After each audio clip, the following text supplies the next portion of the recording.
1822, o Brasil se tornou independente de Portugal, mas, ao contrário dos outros países da América Espanhola, ele se manteve como um único Estado nacional.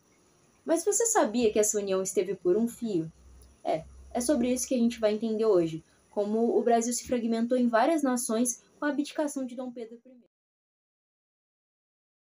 Mas primeiro a gente precisa de um pouco de contextualização histórica. Lá em 1822, quando o Brasil conquistou sua independência, ele se consolidou como um império, com Dom Pedro I no trono. E esse modelo ele foi essencial para as províncias brasileiras se manterem unidas sobre um único governo central.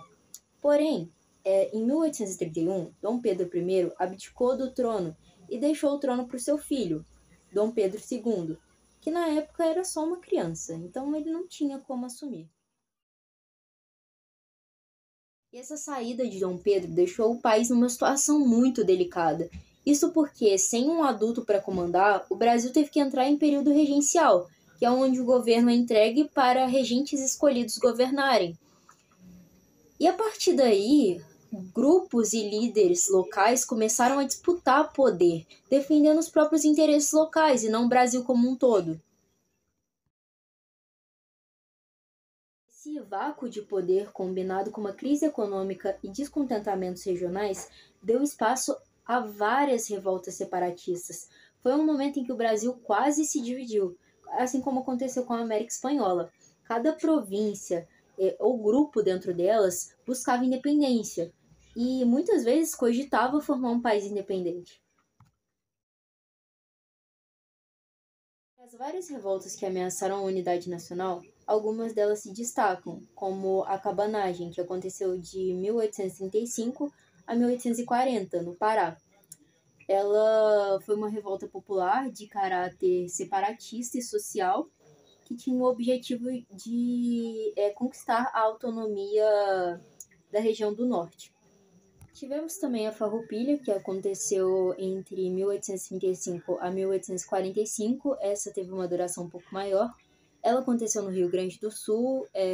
Os gaúchos que estavam insatisfeitos com a política fiscal do governo central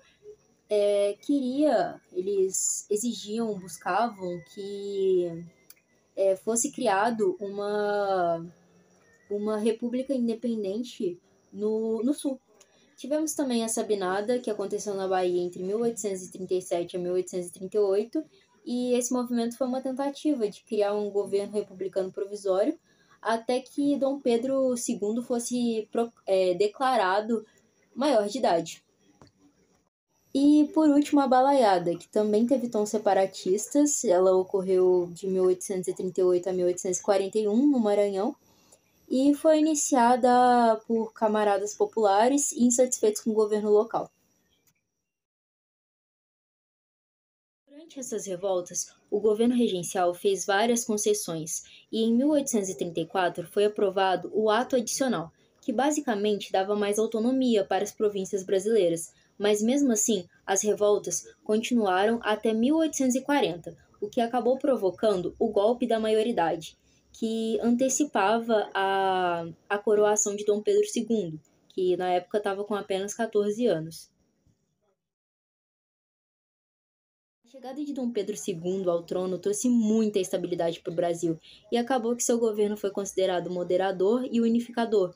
Isto pois ele ajudou a centralizar o poder e restabeleceu a paz, porque o Brasil antes estava uma bagunça.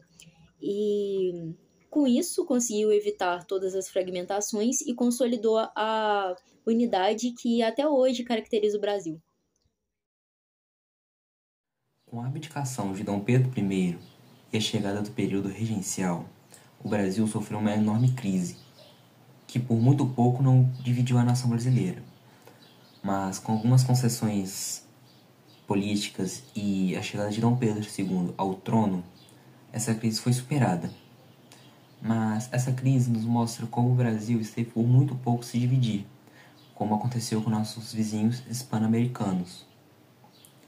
Hoje em dia, a nação brasileira se orgulha por ter superado essa crise e por ter agora uma enorme diversidade e um vasto território, sendo um dos maiores da América Latina.